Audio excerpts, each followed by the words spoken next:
So, just so you know, yeah, the New York Times is handing Doge a win. That's pretty rare because, well, you know how the Times likes to be. Musk may be gone, but his team burrows in deeper. At the Department of Energy, a former member of DOGE is now serving as the chief of staff, and at the Interior Department, many DOGE employees have been converted into federal employees, and they're now deeply embedded in the agency. Same thing at the EPA. And the story then goes on over here. And I want to see what else they're saying.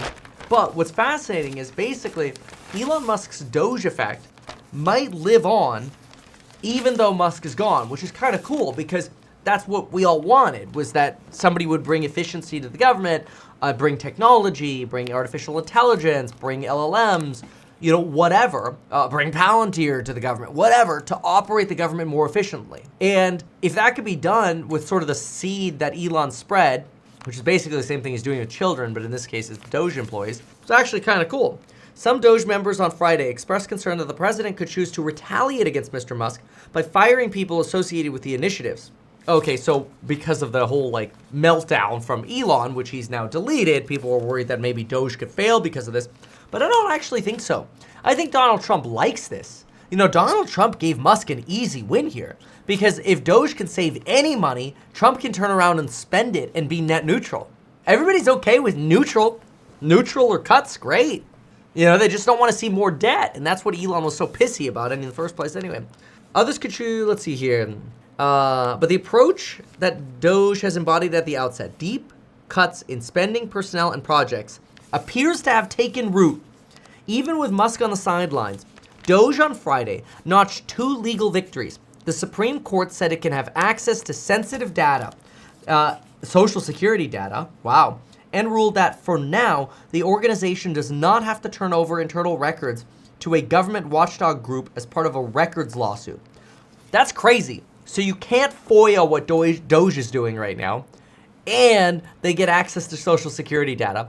And even with Musk gone, the sort of Doge virus, if you will, though that makes it sound bad, but it will just go with it because it's like the spread, is spreading. Doge staffers are becoming far more institutionalized with government agencies, said the director of the White House Budget, Management and Budget. Let's see here. A White House spokesman said the mission of eliminating waste, fraud, and abuse is part of the DNA of the federal government now and will continue under the direction of the president. With Doge, Musk sought to orchestrate an extensive overhaul of the government. He promised to eliminate a third of the federal budget, $2 trillion, and remake federal agencies into a streamlined, tech-oriented entity that would operate like a business. The billionaire adopted the same playbook at Twitter. Yep, we know. The group's errors have included posting billion instead of millions. Okay, we already know that. We already know the mainstream media. Basically, they've gone through a bunch of the contracts that Elon says they cut, and they're like, well, some of those you only cut because you killed DEI. Some of those were already cut. Some of those you typoed.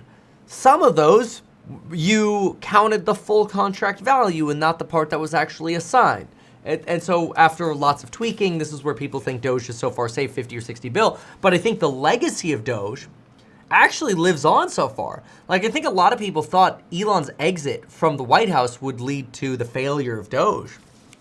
So far, it sounds like you might have just embedded a bunch of AI tech bros into the government, and they're getting, like, jobs at the government in sort of a non-traditional way. It's almost like if it was a virus to take tech bro and AI culture and inject it into the government, it's now spreading. That's kind of cool, actually. I don't know. Like, I'm kind of like, damn, all right. I mean, like, Elon could be out, but, you know, have planted a good seed. Courts blocked some of Doge's initiatives. Some dismissed employees were reinstated when their work was proved essential. All told, Doge has tried to gain entry into more than 80 data systems across at least a dozen different agencies.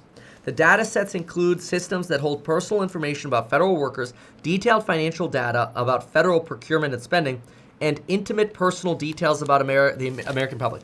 Now, the one thing that's a little weird about it all, I will say, is sort of like the Palantirification of American data.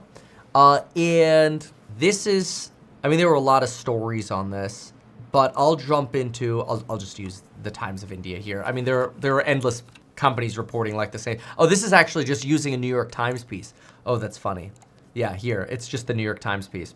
Fine, that they've reposted the Times of India anyway. In March, President Trump signed an executive order calling for the federal government to share data across agencies. And apparently now they've expanded Palantir's work across the federal government in recent months. This, by the way, is something that I mentioned when Trump won and DOGE came in. I actually talked about Palantir on the channel quite a bit, and I said, this is good for Palantir because Palantir, as they say in their earnings calls, you know, I think Karp is right when he says it, it's like, we don't cost money, we make money, right? Like, we make these entities money. So Palantir is the perfect DOGE tool. Like, you could literally just be a DOGE working, go install Palantir everywhere, basically, okay? I'm oversimplifying, right? But the company has received more than $113 million in federal government spending since Trump took office. Whoa! That's actually big, because I wonder what proportion of their revenue that is. I mean, let's look it up. Palantir Investor Relations. So, financials, quarterlies, quarterly report. Whoa! Look at this! So Palantir, in the first 3 months of the year, took in $883 million. But apparently, in just about the 3 months that Trump has been in office, Trump has sent about $113 million to Palantir. $113 million, just roughly, I know the time periods don't align, divided by 883. Whoa! About 12.7% of Palantir's budget has come from, or revenue so far, has come from Trump. New contracts, existing contracts, does not include the DOD contract awarded. Holy smokes. Social Security and IRS, of course they're gonna use Palantir. It's a great product for putting all this stuff together. Creating detailed portraits of Americans. Like, if you wanted to create the perfect deep state that has all information about everything you've ever done, said, or even what you think you're going to do next, or every entity you want to create, or every entity you want to close, every LLC you want to form, every trust you want to file, every public notice you circulate in the newspaper, Palantir is the perfect way to do it. Like, you know, when you go file like a doing business as, you're supposed to circulate a like notice in the newspaper. Dude, who reads that? Nobody reads that crap. You know, like, I don't even know that I could find one here. Who knows? Maybe the USA Today has one somewhere in the back. Usually it'd be like VC Star, but I canceled them because they were scummy to me during the campaign. But anyway, usually there's a section like way in the back of the papers where they'll be like, oh, so-and-so filed, you know, a petition for a doing business as or whatever. Nobody reads it. But if you have Palantir, tie it all together, and somebody looks up Kevin Paffra, they can be like, oh, filed this trust and did this and this entity, whatever. All these licenses, you know, does this with this agency and this with this. Really interesting. I mean, like, it is the perfect George Orwell database. And I'm not saying I promote it. I'm just saying if you wanted to do that, Palantir would be the perfect product for it. Trump administration has already sought access to hundreds of data points on citizens through other government databases, including bank account numbers, student debt, medical claims, and disability status. Wow. Trump could potentially use the information to advance his political agenda by policing immigrants. I definitely believe he's gonna do that. 100% he's gonna do that. And punishing critics. Okay, so basically the only way to protect yourself is just YOLO calls into Palantir, obviously. No, okay, Palantir's valuation is really, really high right now, but you could see why it's going up, because they keep plowing money into them. Privacy advocates, student unions, labor organizations have filed lawsuits. Yeah, good luck with that. Palantir's selection of cheap vendor for the project was driven by DOGE. There it is. See? Yep. Palantir and DOGE. I'm telling you, all you need is the virus, so to speak, of the tech bros going in with their little USB drives. Oh, wait for it. Hold on. All right, bros. USB-A or USB-C? Where are we putting Palantir? And then Palantir just rest. Obviously, way oversimplifying here, but this is very interesting. Okay, some current and former Palantir employees have been unnerved by the work. Okay, get over it. The company risks becoming the face of Trump's political agenda. Whatever. People have complained about this forever with Palantir. This is old news. Some former employees have signed a letter urging Palantir to stop its endeavors with Trump. Nobody cares about your letter. Nobody. The scoring of the shrine. The scoring of the shrine. A letter from concerned Palantir alumni to tech workers of Silicon Valley. Nobody cares. This is democracy versus big data. Palantir's leadership has abandoned its founding ideals. Actually, I think this is exactly what Palantir was built for, this sort of technology. And people will pay huge money for this. Data that is collected for one reason should not be repurposed for the uses of others. Sorry. Combining all that data, even with the noblest of intentions, increases the risk of misuse. Of course, because imagine how much power politicians are now going to have during elections when they have competitors. You know, like Gavin Newsom collects all the data on his competitors when he runs for president. Dude. There's so much access they have here. Palantir declined to comment. We act as a data processor, not a data controller. Yeah, I mean, that's a great cop-out for Palantir. But I don't blame them. They make a crap load of money. Like, if I were Palantir, I'd be like, bro, yeah, I mean, whatever, man. If that's what they do, that's what they do. At the IRS, Palantir's engineers joined in April to use Foundry to organize data on American taxpayers. Yep. Their work began as a way to create a single searchable database for the IRS, but has since expanded. Palantir is in talks for a permanent contract with the IRS. Dude. Oh, they're going to know everything about everyone. This is insane. Social Security Administration, Education Department. This is huge. Some people are quitting because of their partnership with ICE. Yeah, and this is like, even as Musk is gone, that's what I'm saying, like, Musk, he only had to push the button to start the process, basically. What's Schreier? I don't know what the hell that is, I don't care.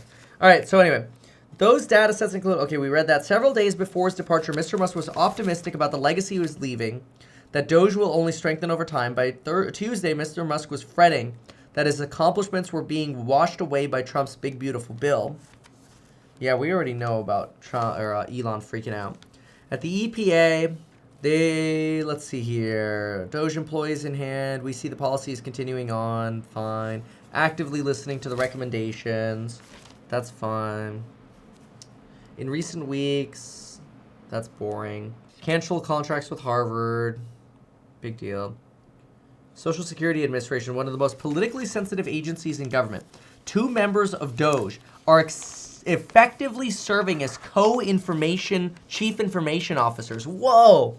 2 members of DOGE, Aram Moghadassi and Michael Rousseau, are effectively serving as co-chief investment officers, according to 2 people with knowledge of the arrangement.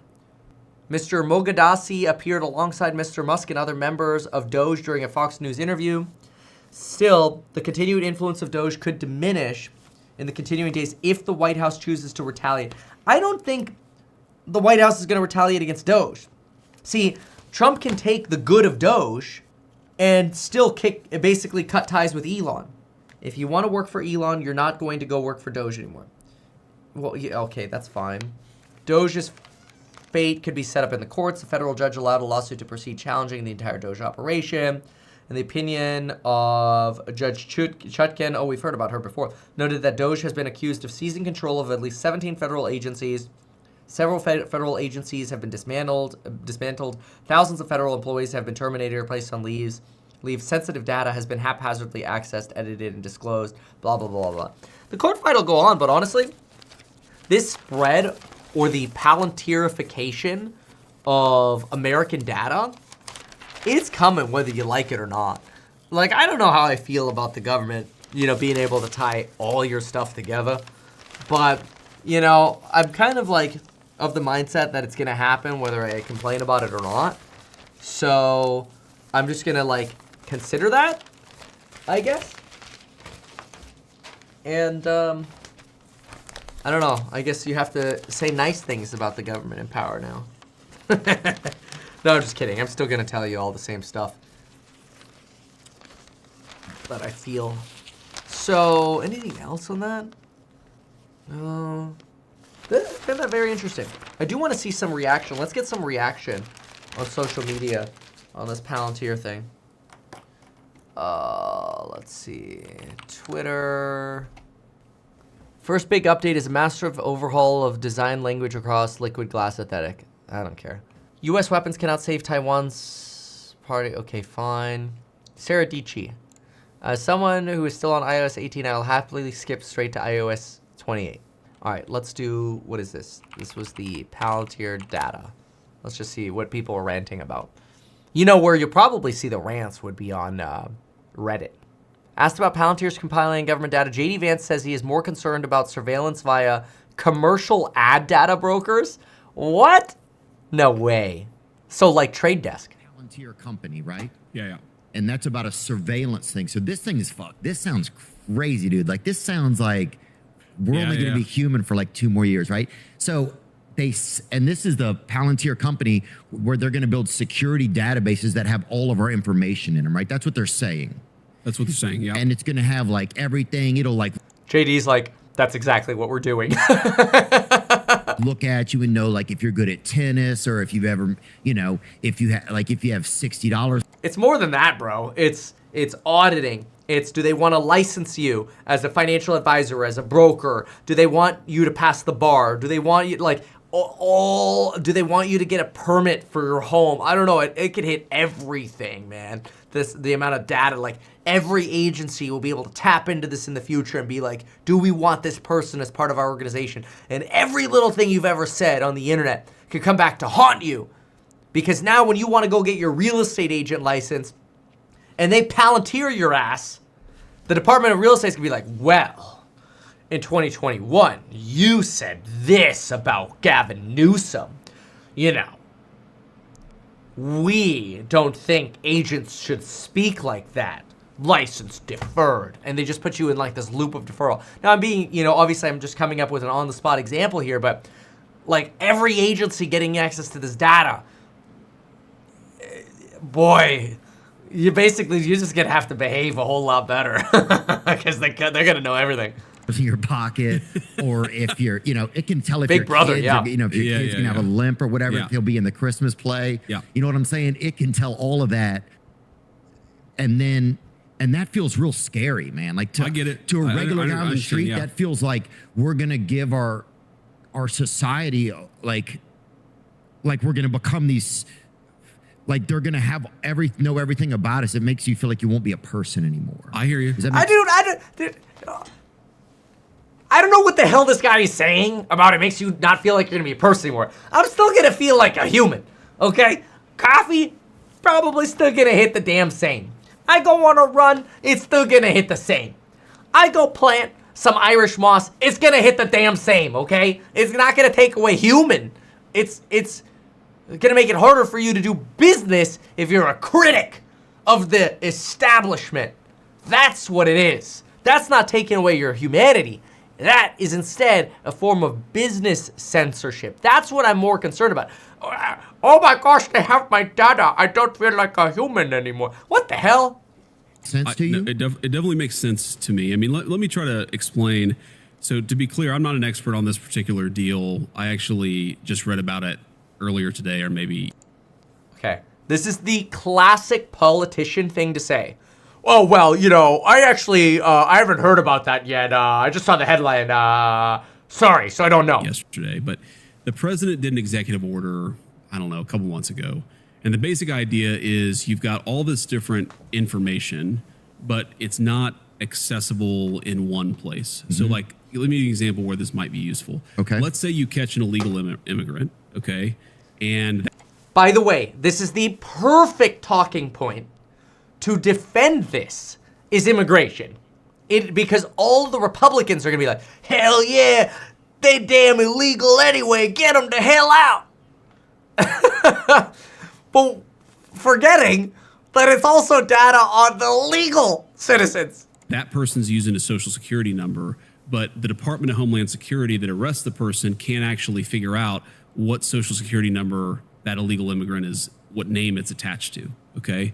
Well, because often they're also using taxpayer identification numbers as opposed to SSNs, but okay. Or, you know, let's say you're like investigating some terrorist and the FBI arrests the person, but there are information about like where the person lived a couple years ago that you'd like to have, so you'd maybe like to go talk to their friends or associates or whatever. Yeah. My understanding is that it does sound odd, but that what they're trying to do is take all the information that the Department of Homeland Security has, that the FBI has, and just make it so that it's actually not in some hyper inefficient system. It's all sort of accessible. And here's the thing. Modern technology is just crazy and weird, and it affects our privacy. And I think this is like the best vice presidential defense. Hey, man, we know it feels uncomfortable, but it's okay. Just let it slide in. I mean, we don't have to think that's... Oh, hi, Jack. What's up, dude? How can I help you? What happened? Oh, nothing. We're It's a just good listening. thing. It is like a reality of the world that we live in. Right. And Sometimes I get a little romantic about things. Well, I mean, look, And I think it's going to Okay. go back in time. I mean, look, everybody, I kind of agree with you. I think people are sort of going to rebel against technology a little bit. In some ways, they already are. But I mean, look, dude, if I, this has happened to me so many times where I'm talking to my wife, like, oh, what are we going to make for dinner for the kids tonight? Oh, let's just like do DoorDash or Grubhub. And then you go on like X or you go on, Facebook or Instagram, and there's like an advertisement for a DoorDash coupon. And it's like, well, I was just talking about this 10 minutes ago. So we know that big technology spies on us and harvests our data. I honestly worry more about that than about like connecting the DHS system to the FBI system. So that's all that this Palantir deal is part. Like a lot of that, it's just connecting information. So I'm hardly an expert, but that is Okay. my understanding is that it's just taking, okay, DHS has information, FBI has information, Secretary of the Treasury has information, and making it possible for that information to be searched by whoever is looking for it. Oh. That's my understanding. Whomever. And I don't, dude, Theo, what he just said wasn't that surprising. We already knew that. We already knew that. And this is the response. looking for it. Oh. That's my... Can we meme that? Oh. So you're saying it's not a big database that's going to collect all of our data and make it easier to search. It's just a big database that's going to collect all of our data and make it easier for law enforcement and government agencies to search. Oh. understanding. Yeah. But again, like I hear that story and my reaction is the same, which is, oh, I don't like the government having my information.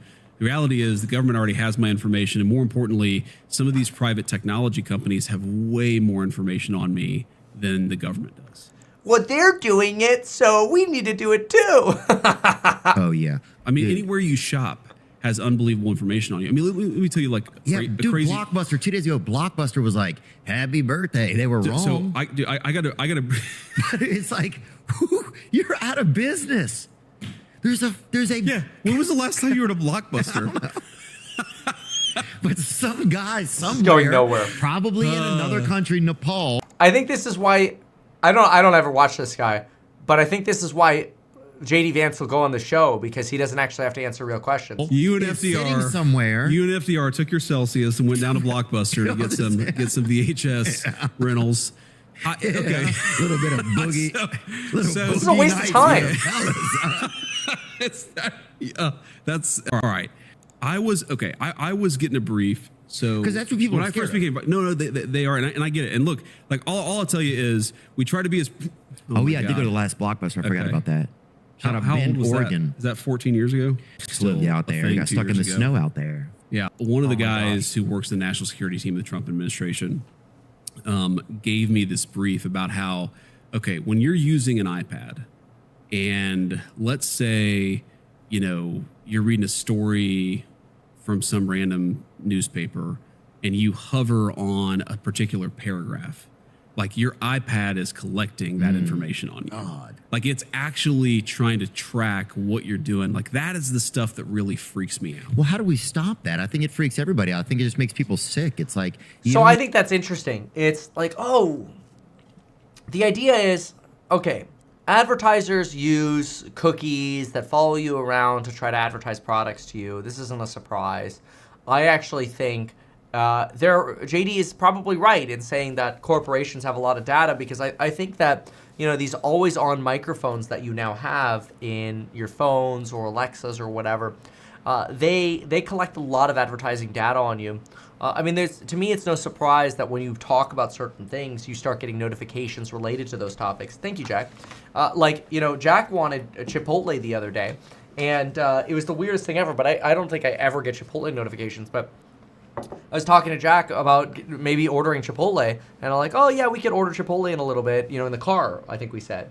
And then as I was still in Home Depot, I get a notification, and it was like, some kind of Chipotle special. And I'm like, dude, I never get Chipotle notifications. So I don't know if I just noticed it or if that's part of the Apple ecosystem, listen to you, pitch and promote things that are relevant. And maybe Apple advertises that as yes, relevant notifications, right?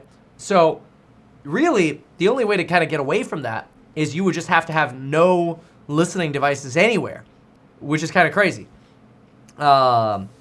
So, yeah, but I don't think that so to me, that's weird. I don't like it, but I don't think saying that, companies do it, so the government should do it too, makes me feel better about the government doing it, right? I think that's why people are frustrated about this Palantirification.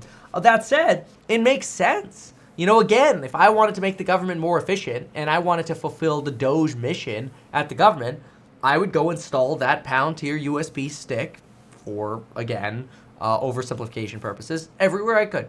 And so, absent a recession, you're probably not going to get a good deal on Palantir for a while because I think it's still trading for a 6-peg. What up, homie? Let's look up the valuation.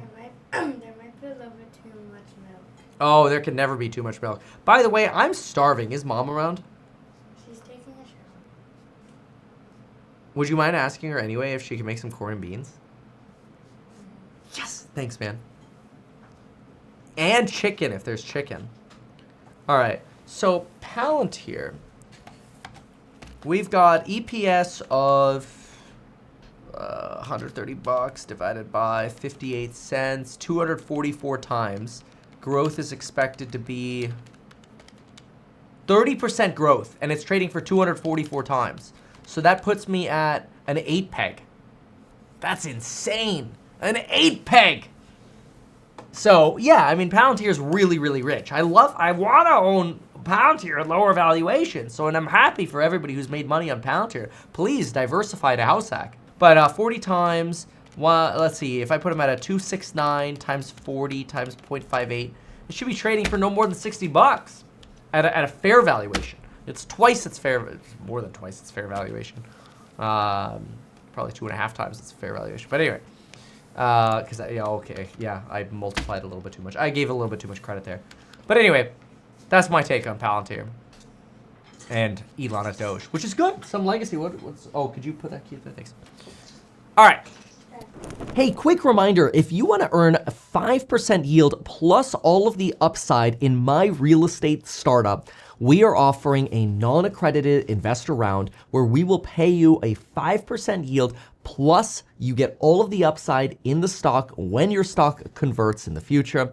It gives you an opportunity to diversify away from rich stock market valuations, diversify away from most tariff risk, diversify away from the craziness of the treasuries market, especially with these Moody's downgrades. You diversify into fixer-upper real estate, which is what I believe I do best. This is my baby. I call it my little Berkshire Hathaway. Now, maybe I'm biased, but I've got over $5 million of my own money invested into this business, and I'm so excited for what I think we're going to be able to do with this business over not just the next years, but the next decades. So if you want to invest in my real estate startup, go to househack.com and know that I will do everything for this business in my power to make sure we can do the absolute best that we can. Make sure to read the solicitations and disclosures on the HouseHack website because there is risk with every investment.